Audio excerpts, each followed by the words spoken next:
Good morning, everyone. Before we start, I'd just like to remind everyone, you may have been told already, but if you want to ask questions, the best way to do that is actually to use the app and type your question in, and at the end of the talk, we'll put them to Josh to test him out. But anyhow, I'd like to introduce our next speaker, the first speaker of the conference in the stream. So our next speaker is Josh. Josh Hopkins is a Senior Security Sysadmin from AusCert. He's a subject matter expert in all things MISP, and I'm sure many other things. And today he's talking about modernising MISP, how to apply infrastructure as code principles to your MISP services. So please welcome Josh.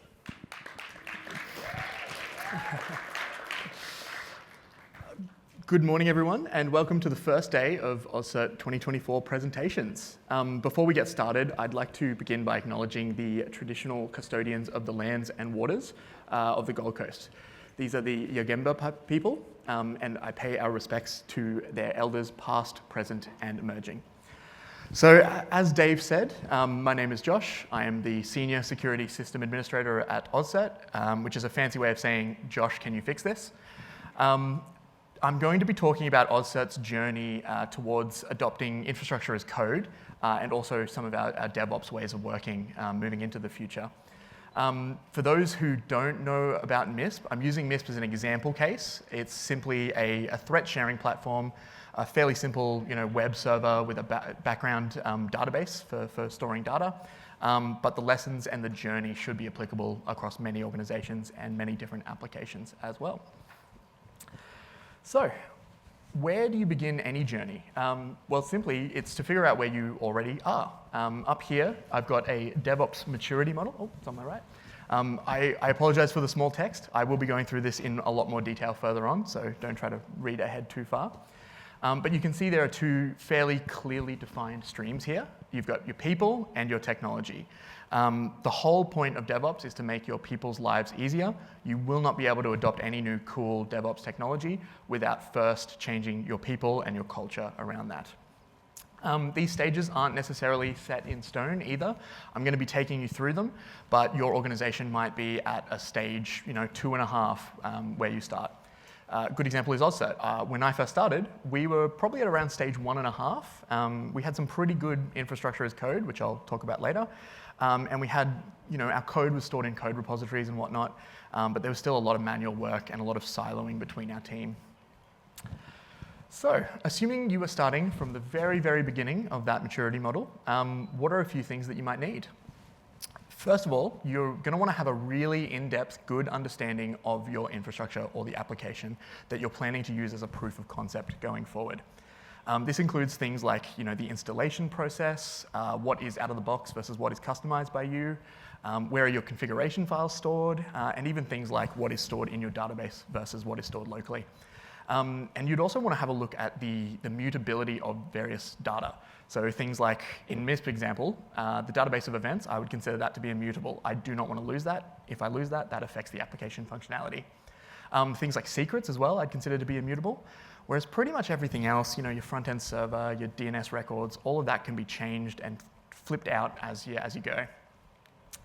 Second of all, I highly, highly recommend having some kind of champion or a primary stakeholder. This would probably be someone with a bit of passion for DevOps, or maybe they are having a fresh set of eyes coming from another organization. Ideally, this person will have some sort of technical ability to be able to build and implement pipelines and automation as needed. And they should also have some level of authority or respect within the team in order to be able to change their processes and alter their thinking.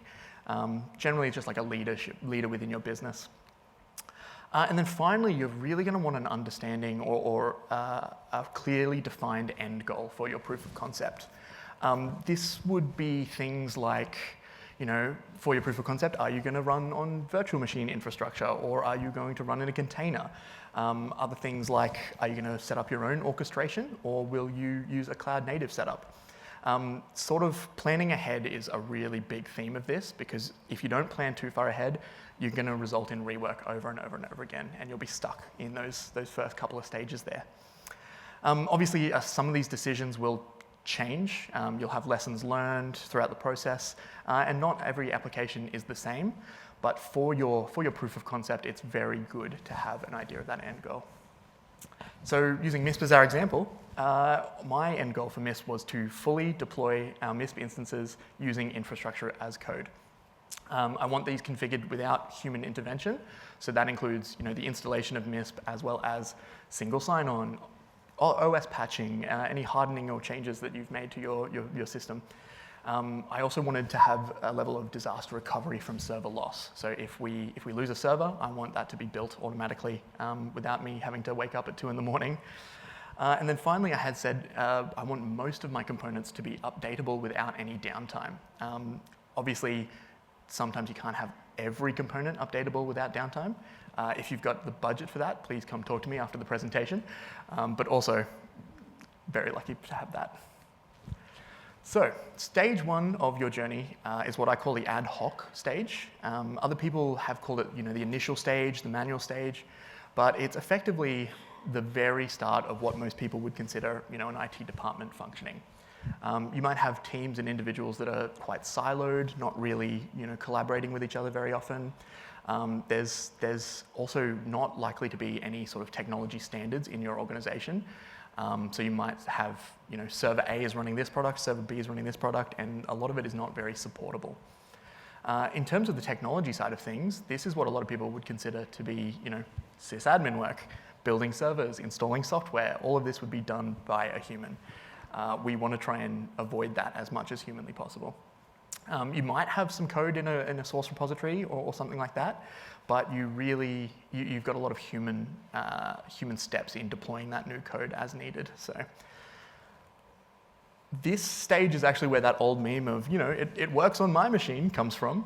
In this stage, typically you've got developers who are writing code on their computers, making things work, making things look good, and then just tossing it over to infrastructure to turn that into a production-ready system. Obviously, that's not ideal. It can lead to quite a bit of pain between those two old enemies. If I think of how I would set up an OzCert server during this stage, it would probably take me an hour with all the different customizations and extra stuff that we layer on top. And it would probably even be 2 hours if you also include a MISP installation on top of that. So obviously, if you can avoid doing that work, especially if it's repeatable work like this, that's the ideal end goal. So assuming you want to come along on the journey, where do you go next? Well, stage 2 is your proof of concept. You're effectively laying the groundwork for the entire future of your journey at this step. You can go back and redo it if you need to, but this is where you want to get it right the first time. In this case, on the people side, you're probably introducing a whole heap of new processes to your dev and to your infra teams. This would include things like proper code review, code merging, or maybe you'd have some initial automation in place to do deploying of code. And this is intended to display the benefits. So there are benefits. You will have your champion there to say, hey, look, we could do this. It could be really cool. It could be really automated. But it does take a fair bit of convincing at the very start. In terms of your technology side, you're probably going to start looking at infrastructure as code, maybe even some serverless technologies. Ideally, you would have no change made manually ever again. All your infrastructure should be changed via code. You might even look at an initial implementation of some kind of pipeline tool, which will help you to automatically deploy that code. At this stage, team buy-in is incredibly important. You will need your developers coming along for this journey. If you've got someone who is stuck in the mud or not wanting to participate, you're going to have a really hard time to change your culture and change your peers. A good champion can help with this. Again, I can't stress that enough. Having someone with a passion is really helpful. But you'll also be laying the groundwork. So I highly recommend shooting for the stars at this stage. If you want to never have to patch again, aim for that. If you want zero downtime, aim for that. For this stage as well, you will generally have your collaboration starting to increase.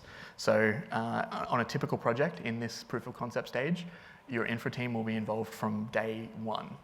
You'll want them there to plan out what the infrastructure will look like and develop the automation that the developers will rely on later on. So I've mentioned this word infrastructure as code several times now. Essentially, all that is just defining what infrastructure is running in your cloud as different lines of code. It's very much in the name. There's a lot of different tools and platforms that are available for this. That choice will depend on what your organization actually has and wants. I think we've got, CloudFormation is the AWS version. You've got Azure Resource Manager in Azure. And then there's a couple of cloud agnostic tools like Ansible or Terraform. I wouldn't recommend writing an Azure Resource Manager template if your company only lives in AWS. That's probably not going to work for you. So I really encourage you to do your research and find out the strengths and weaknesses of each of these. In our case, we actually went with Terraform. It was due to our investment in AWS. Terraform works really well with AWS. But we also use GitLab for our code repositories. And Terraform has a really cool integration with GitLab, which I won't be covering in this, but if you come find me later, please ask me about it. So this is just a quick example. I'm not going to go too in-depth with this, but it's basically an example of what an infrastructure as code template might look like. I've highlighted up there in red, you've got your little resource definitions. This is just telling the template what infrastructure you want to build. I want to build a server, I want to build a database. In green, you've got the configurations for each of those resources. So that, for a server, would include the name of the server, maybe how much RAM or CPU it has, how much disk space, all that kind of fun stuff. And then just in the middle there, it's quite hard to see, apologies, you've got a blue box, which is a reference to existing infrastructure. If you were deploying this template automatically, maybe you don't want to redeploy a network every single time. That's how you can reference an existing piece of infrastructure. This template is actually what I use for MISP. It includes a few clever little things like it's got what's called an AWS load balancer, which lets me run multiple servers and balance the traffic between those three. So your user doesn't know that there is 3, 4, 5 servers running in the background. They just see one fancy front end. It's also got a DNS record for internet access. I think it's got an autoscaler on there, which allows you to build a server from a blueprint. It's just basically that original design, that end goal that I wanted to achieve, that consistent, immutable back-end database with a lot of front-end components that are easily swapped out and replaced as needed. This kind of template, once it's written, obviously you have to write it first, it typically reduces that manual sysadmin work from hours down to minutes. I think in this case, I can write a little command in about 30 seconds and just deploy all this in a new environment. So now you've got your infrastructure as code template. How do you build that automation around that? I'm going to take you through what we ended up landing on, but there are obviously infinite number of ways to solve different problems. I encourage you to find your own. In this workflow, we use GitLab for a little bit of context. So assuming right at the start here, I want to update my blueprint for my server, and I want to run Fedora instead of Red Hat. I don't know why I would do that. I'm pretty sure MISP is not suited for Fedora, but let's just go along with that for example purposes. I would raise that change in our code repository, and then it would alert my coworkers to say, hey, Josh is making a change. Do you want to make sure that the change that he's making is correct, is valid, will work? And that's that first little decision point up there. Effectively, if I don't have my code written correctly, I do not want to push that to automation. So having a human check up front is very, very important to stop things from being deployed without breaking things, I suppose. So assuming my code is incorrect, one of my coworkers will say, hey, Josh, you need to go back and fix this. This isn't going to work. And I will go through that infinite loop until I get it right. However, when my code finally is right and it gets approved and checked off and merged into the branch, that is when the interesting stuff starts to happen. So we're using a system called GitLab Pipelines, and it essentially just lets us run a whole bunch of automation whenever a certain condition is met. In this case, our condition is new code is merged into the branch. You can see I've got 5 steps written down there. The first step is just to validate whatever template that I happen to be using.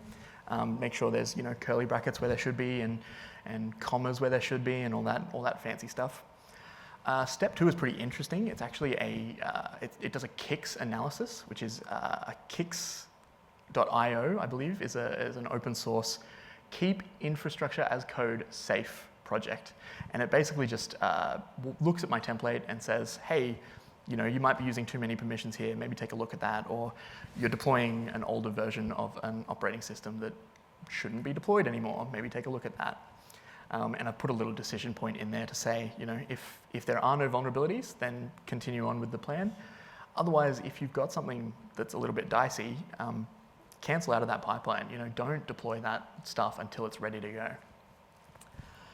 Once you've succeeded on step 2, we move on to step 3, which is Terraform's plan stage. And this is basically just how Terraform looks at your template, looks at your cloud infrastructure, and tries to work out, okay, how can I get your actual infrastructure looking like this template?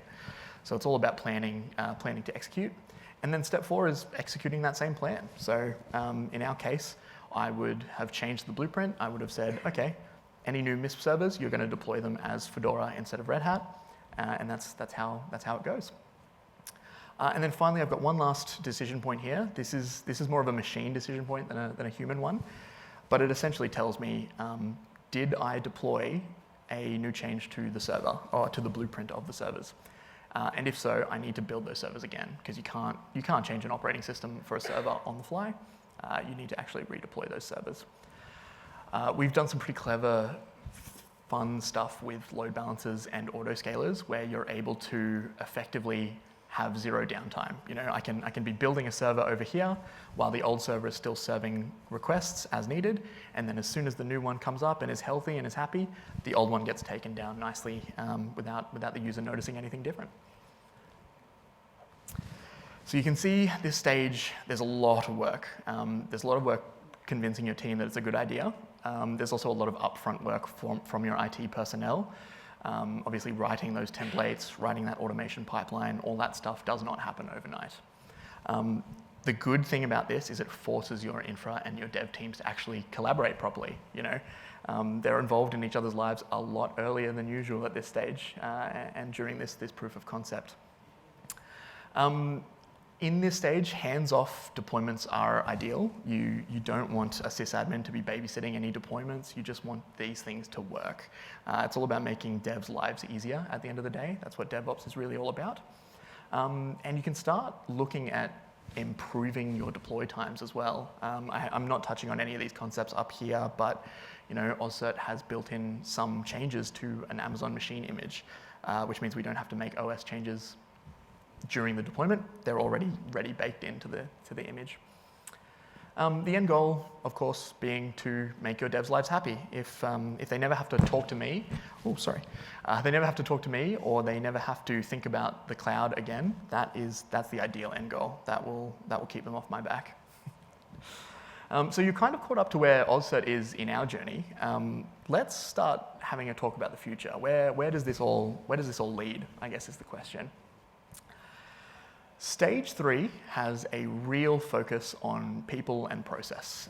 You're going to be introducing a whole lot of new organizational change. You're going to be setting, expectations at the organizational level, which means like, if you decide on a technology during your proof of concept, you'll probably be choosing that same technology down the line for any future projects and for any legacy applications as well. You're trying to standardize this whole process as much as possible. So in our case, we said, hey, Terraform's great. Let's make that an organization policy. Let's say any infrastructure as code going forward should be written in Terraform. Same thing with GitLab. Any changes that we make should be deployed via GitLab pipeline. We shouldn't be logging into our stuff anymore. This is tough, and obviously small organizations like OSCert are going to have an easier time. It's a lot easier to get 6 people adopting a new policy than it is to get 60 people, but it is really important. From your technology side of things, in stage 3, you're typically going to be spending a lot of time basically migrating legacy apps to this new way of working. So, if you've got a legacy app that needs to be automated, a lot of your time is going to be spent on that during this stage. Basically, once you get the proof of concept working, that that's good, you're going to be deploying that across everything.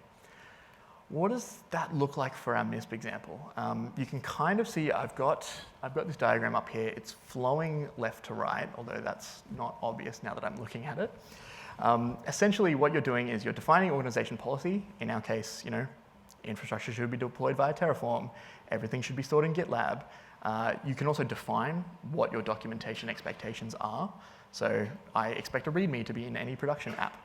And that flows on down. So from there on, any infrastructure will meet those policy requirements. And our MISP proof of concept actually did. We met that Terraform requirement. We met that automation requirement.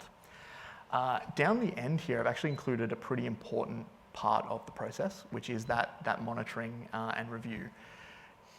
DevOps is about continually improving over time. So I'm a very good example of this. I learned in COSIV's wonderful tutorial yesterday that MISP now has a Docker container that's almost production ready. So I'm actually going to be going back to my proof of concept and adjusting that for the future. Very, very exciting stuff happening there.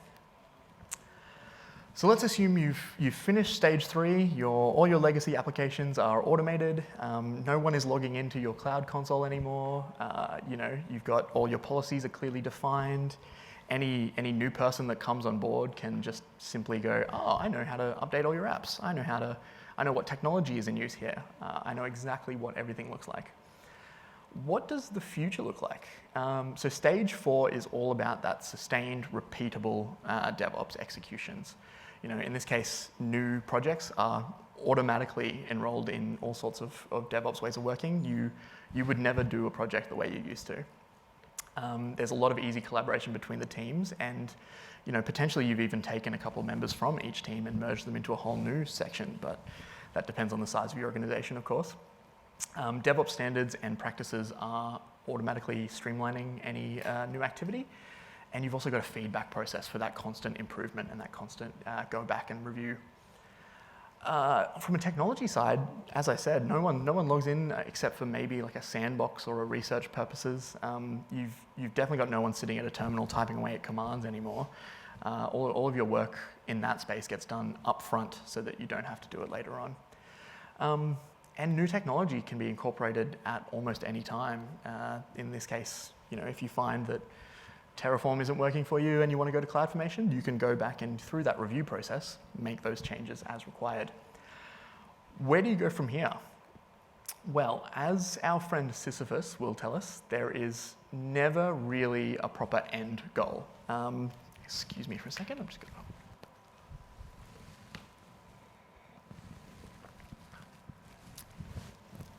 I think that's what keeps IT quite fun. We change technology every year, new concepts, new ways of thinking come out every other year. This stage, you are well placed to actually be, I guess, implementing those changes. Really pushing that envelope forward and pushing forward to the cutting edge. In this case, you could consider, containerizing all your legacy applications or moving them to like some serverless technology. I think AWS calls them Lambda functions. In this case, you could also be investigating, DevSecOps, incorporating automatic vulnerability scans, incorporating any sort of security methodologies into your pipelines before new stuff gets deployed. In the same vein, you could also be deploying, infrastructure compliance policies. If you don't want production infrastructure deployed without a backup policy in place, I would do that. That's a really good one. And this final one, I'd almost consider this like a stage 3.5 thing rather than a stage 4 thing, but you could consider using an internal developer portal. This is basically a cool self-service thing that any developer can log into. They can deploy themselves a new pipeline, a new project, a new sandbox environment potentially.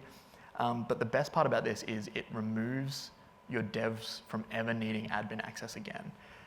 If they can just deploy anything straight from their portal, why would they need to log into AWS? Why would they need to log into your servers ever again? And the other good thing about this is it automatically aligns with those organization policies that you defined during stage 3. So, in conclusion, if you have 3 main takeaways from today, especially if you're starting off your journey for the first time, I highly, highly recommend having like a champion there to really push things.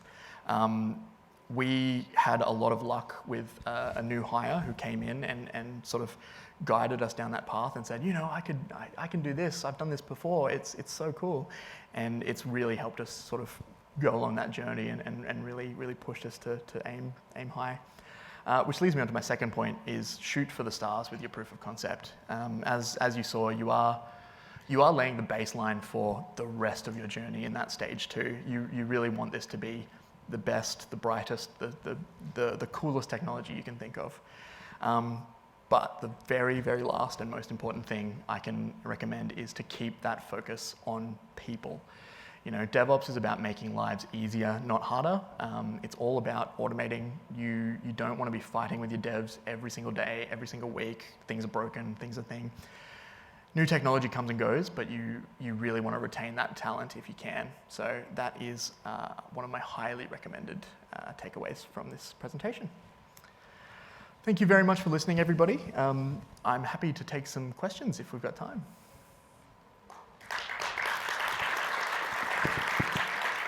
Awesome, Josh. It was really, actually, another round of applause for Josh, because that's actually his first time presenting at Austria.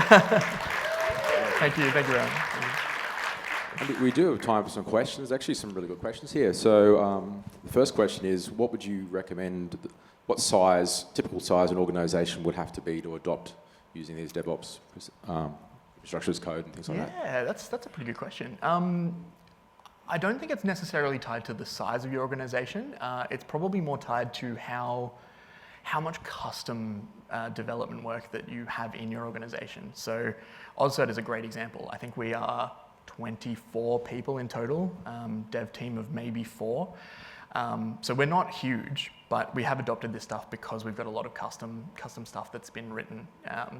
So I think even if you've got, any amount of custom applications, custom stuff, and code written in a repository that you are deploying manually, DevOps can help you, at least in a smaller way.